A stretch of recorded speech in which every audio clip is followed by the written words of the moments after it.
Yes, I watched the video and I'm even more upset, Judge. So, Judge, we just want to address some of the questions that defense and you had yesterday. Defense was saying that he felt that interference statute was overbroad. We found case law saying that it's, or vague, that it's unconstitutionally vague. We found case law saying that it's not unconstitutionally vague. It's from DeContal versus State. I've tendered it to defense. Can I approach Sure, Judge? I gotta imagine that if it was unconstitutionally vague, someone would have challenged it and it would have, Well, maybe I haven't had my case yet. Okay. and, I'm happy for you to make new law, always. Judge, did I hand you DeContal versus State? I did. Just You can tell. yes. Yeah. Oh, look, it's out of Court 8 in Harris County.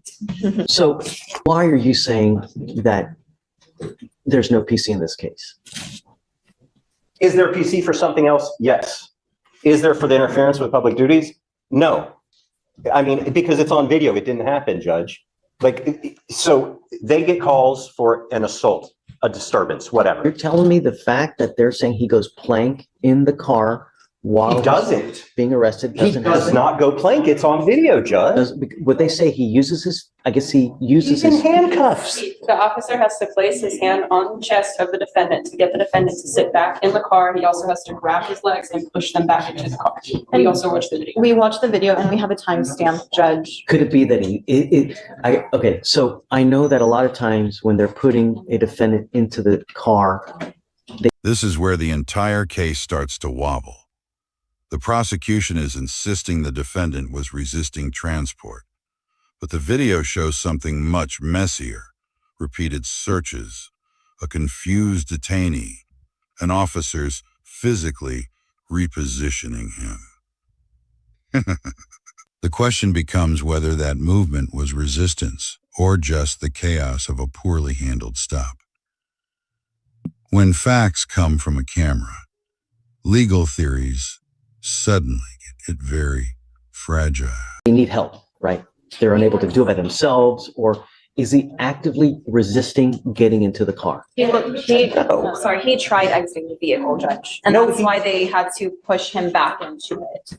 He leans forward. He's yelling at his mom, record, call. The third time they have taken him out. This is 3 times. They put him in the car and they take him out so they can search him. The cop is sitting there going, oh, well, search him again. We can search him 20 times. If you feel you need to search him 20 times, search him 20 times for your safety. The cop doesn't even know what he's charging him with. DA hasn't been caught. The cop's sitting there going, we're getting you for resisting transport. Resisting transport. That is what the cop thinks he's taking of it. DA, Officer Singh, it's a 27-minute video. Okay? At no point is the DA's office called to this point.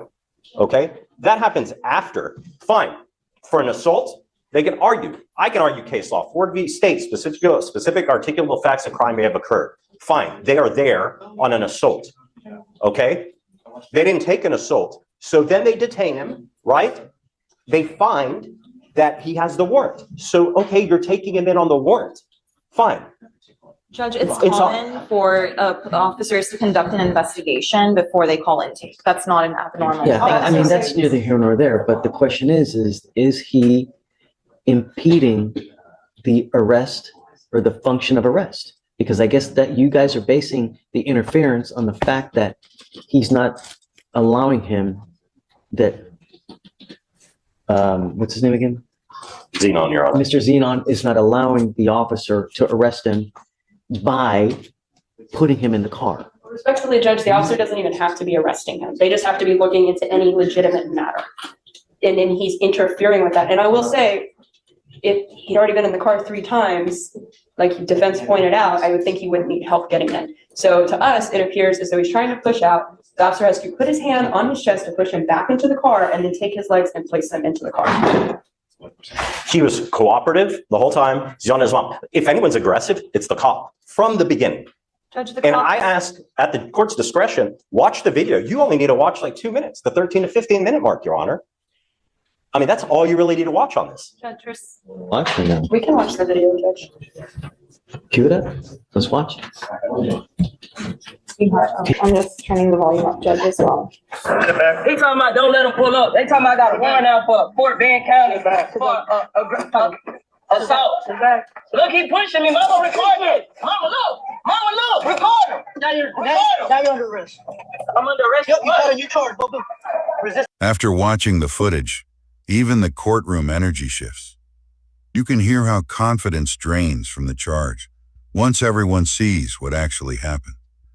The phrase, "a resisting transport," sounds powerful on paper, but on video, it looks thin and improvised.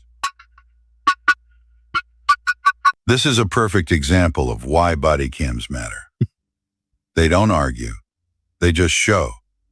And sometimes that's enough to collapse a case.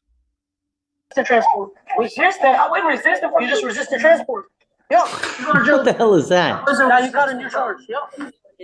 Come on. Thank you, This Judge. officer's not working intake, Judge. Really? That's it? That's it, Your Honor. That's the relevant portion that defense is. Oh, come on. The officer is investigating a legitimate. I know, but no. All right, I'm Do with you you. see why I'm so upset, Your Honor? All right. Okay.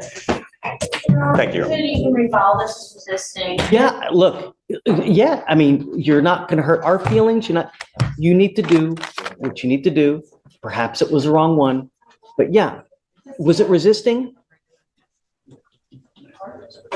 Nope. My name is Bennett and I ain't in it. But no PC. Thank you, Your Honor. Keon Shaw. Mr. Shaw, you're charged with fleeing a police officer. You're facing up to 6 months in jail and or a $2,000 fine. We're going to do probable cause. You have the right to remain silent. Anything you say can or will be used against you.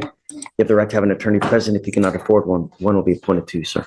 Yes, Judge. On October 27, 2024, officer was conducting a routine patrol on Eldridge Parkway when he noticed the defendant's motor vehicle traveling at an unsafe speed, exceeding the posted 35-mile-per-hour zone. The vehicle then began driving in a suspicious manner by making a sudden left turn on the street and immediately parking on the left side of the road. When the vehicle noticed the officer's fully marked patrol vehicle passing, it immediately conducted a U-turn and got back on the main road. When officer continued to follow the defendant's vehicle, the vehicle again conducted a left turn and pulled into an alleyway. When the officer initiated his emergency equipment in an attempt to conduct a traffic stop, the defendant. Now we move to a completely different defendant, but the theme stays the same. Vague police language versus real legal standards. Words like suspicious and unsafe aren't crimes by themselves. The judge is demanding facts, not feelings.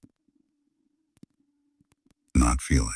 It's a reminder that probable cause isn't about intuition. It's about specific, articulable violations that can actually justify a stop. His motor vehicle passed multiple safe stopping points before finally coming to a stop after traveling 0.5 miles through a dark and empty parking lot.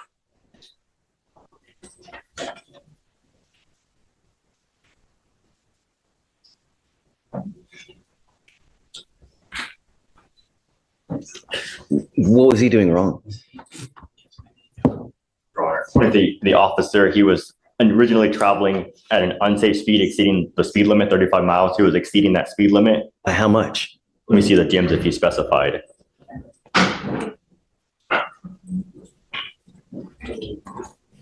Your Honor, he did not specify. It was just an unsafe speed exceeding the limit. And then, Nothing's unsafe to me. and then he began driving, according to the officer, in a suspicious manner, making sudden turns and then stopping on the side of the road. This ending says everything about the power of scrutiny. Once the court pauses, reviews, and pushes for real details, the state backs off. No officer, no solid numbers, no concrete evidence.